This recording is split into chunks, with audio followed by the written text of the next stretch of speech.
Hey, come closer. It's just us here. My name's Lena, and I need to tell you about this one night, the night before finals, when the world went quiet and Sam and we changed everything. It started innocent.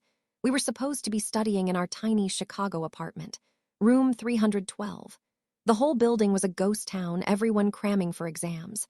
But in our room, the air was thick, electric, like a secret waiting to spark. You could taste the tension, metallic on my tongue, mixed with the faint, salty sweat from our nervous excitement.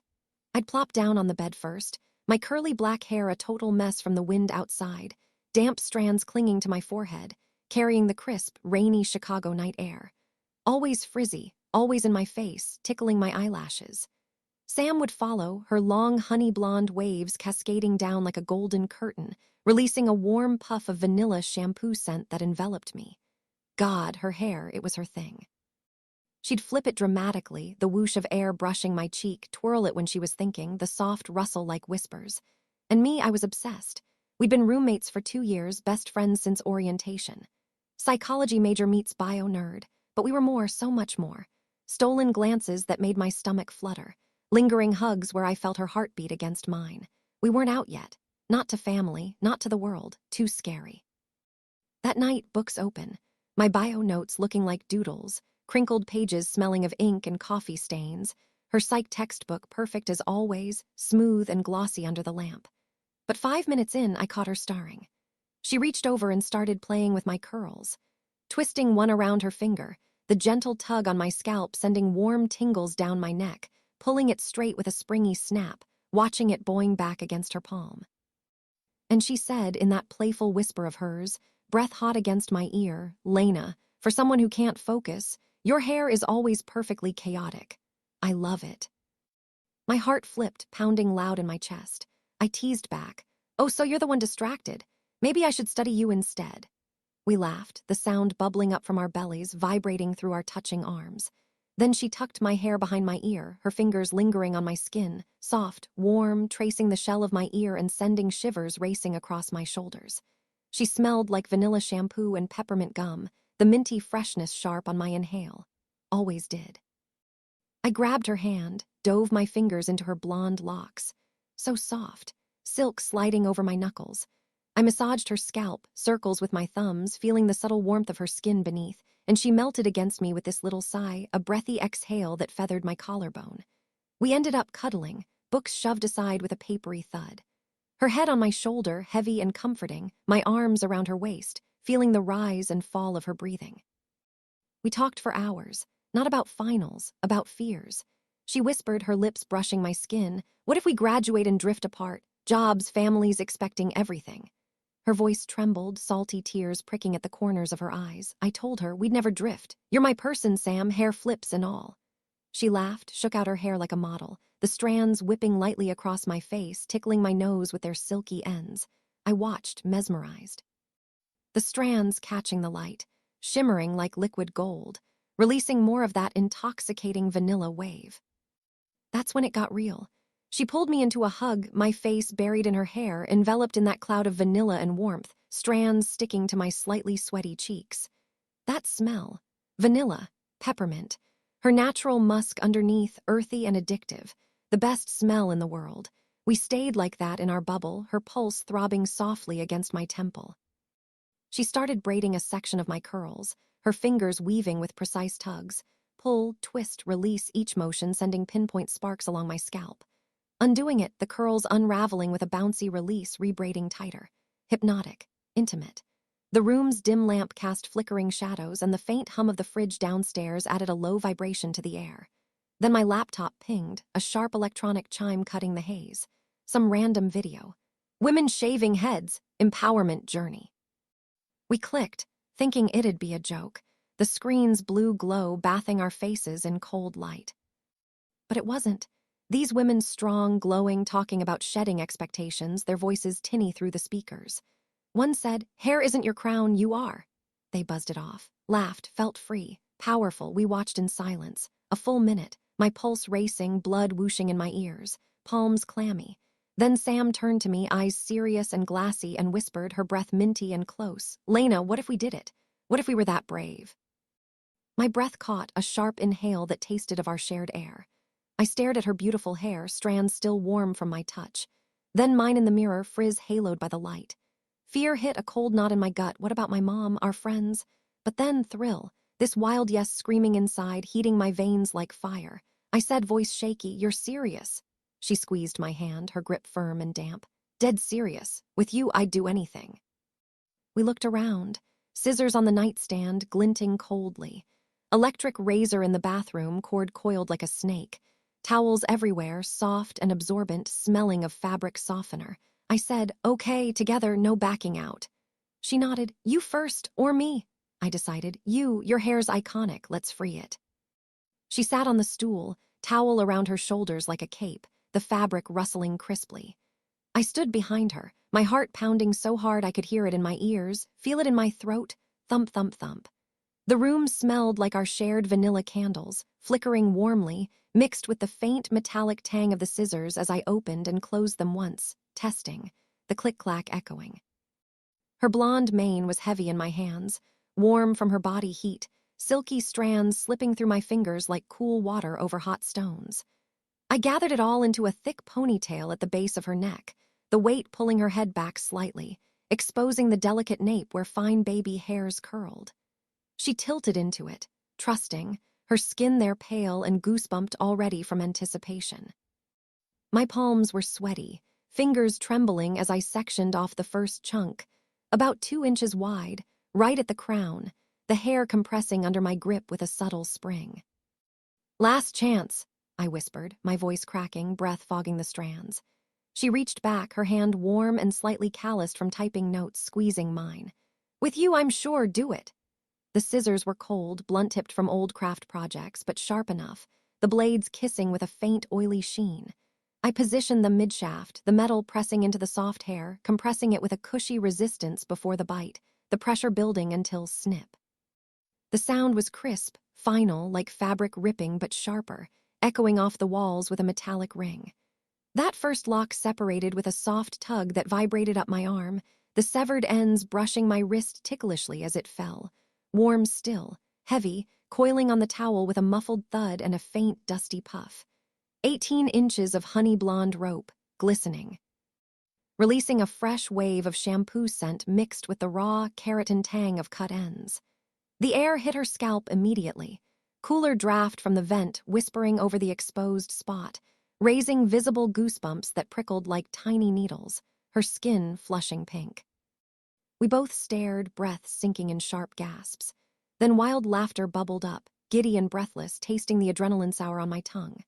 The scent changed, a faint dusty smell of cut hair like autumn leaves crushed underfoot, powdery and earthy, filling my nostrils.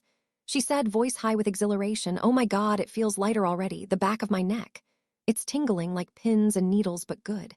The air's kissing it, keep going." Emboldened, I grabbed another section, front this time.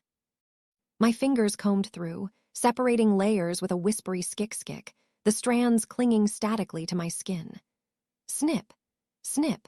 Bigger chunks now, falling in heavy clumps onto her shoulders, soft thumps, then sliding down the towel with silky drags, piling on the floor in warm heaps that crunched softly under my bare feet, toes curling into the fluffy mess. Each cut released a little puff of that dusty aroma, sharper now, and I felt the vibrations in my hand from the scissors' jaws closing, a buzzing jolt up my forearm. Her head jerked slightly with each snip, the uneven edges springing up jagged and raw, stubbly texture rasping under her exploratory fingers. She reached up midway, running her palms over the stubbly patches, the texture rough now, like fine sandpaper or velvet rubbed the wrong way, her nails scraping lightly with a scratchy sound, sending visible shivers down her spine that rippled through her shoulders into the chair, her breath hitching in delighted hitches. "Your turn," she said, eyes sparkling with tears, salty trails glistening on her cheeks, and adrenaline flushing her face red. We swapped places, my pulse racing faster, a roaring in my ears. The towel draped over me, catching the first of my own curls with a poofy bounce. She stood behind, her breath warm and minty on my newly exposed neck. Wait, no, mine was still covered, but the anticipation made my skin hypersensitive. Hers was bare now, pale and shining faintly with a sheen of nervous sweat. My curls were denser, springier, each one coiled tight, warm and slightly oily from the day's buildup. She gathered a handful at my temple, the pull sharp on my scalp, a delicious, stretching ache that made my eyes water, roots protesting with tiny pops. "Ready?" she asked, her voice husky, vibrating through her chest into my back. I nodded, whispering, "Do it," tasting the words dry in my mouth. Snip. The resistance was more. My thick curls compressed with a spongy give, then exploded apart with a twangy release. The cut lock bounced as it fell, coily and black, landing with a softer poof on the towel, releasing a puff of my own scent, coconut conditioner mixed with city rain. The sound echoed differently, thicker, more satisfying, like chopping thick rope or crisp celery.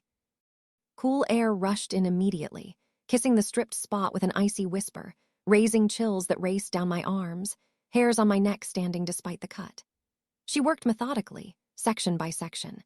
Nape first, the tug pulling my head back, exposing my throat to the room's draft, vulnerable, throat bobbing with swallows.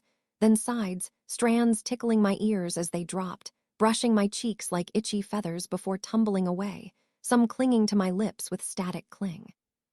The floor became a battlefield of hair, blonde and black mingling in messy piles, the room filling with that earthy, freshly cut scent, overwhelming now, like a barber shop exploded, mixed with our excited breaths.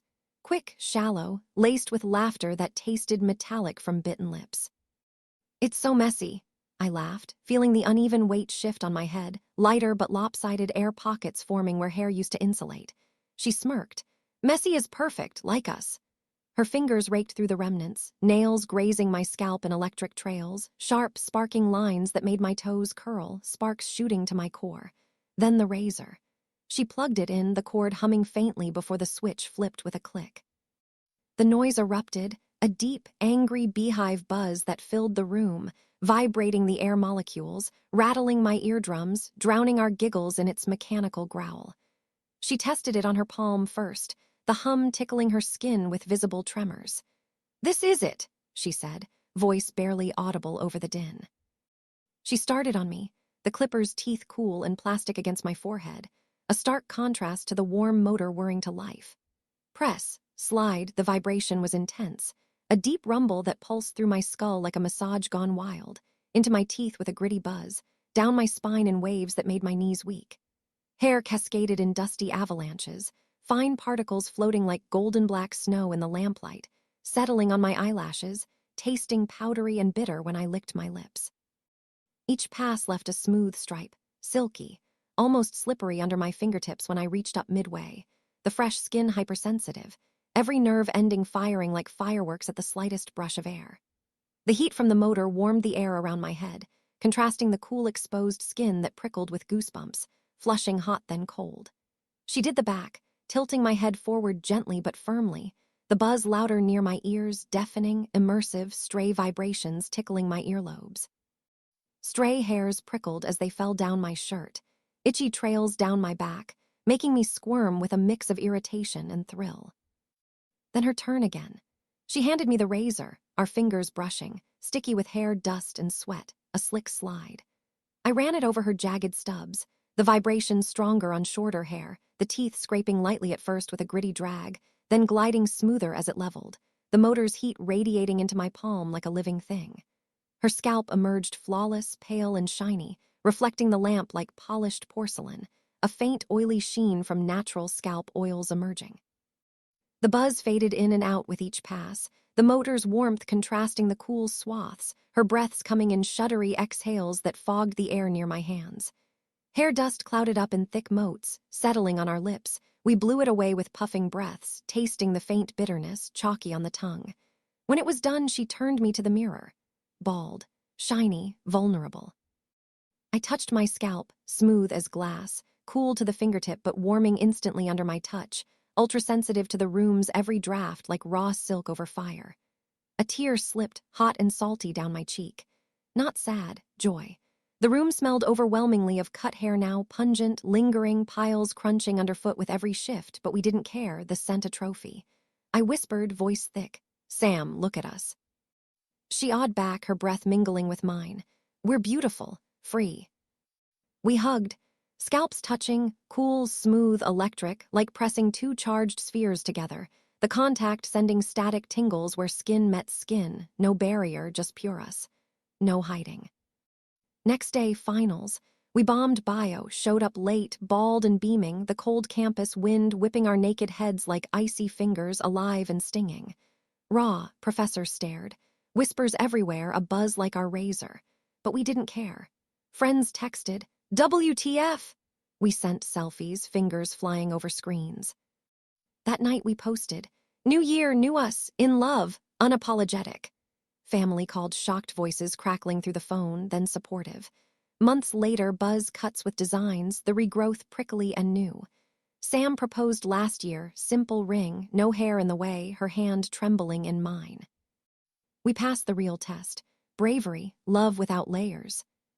So yeah, it started with a touch. Hair play, a video, and her question, what if we were that brave? If you're hiding hair, feelings, dreams, ask yourself that. Cut the strings, be free. Thanks for listening to my confession. Like if it hit you. Subscribe for more whispers. Comment your brave moment, sweet dreams, or brave ones.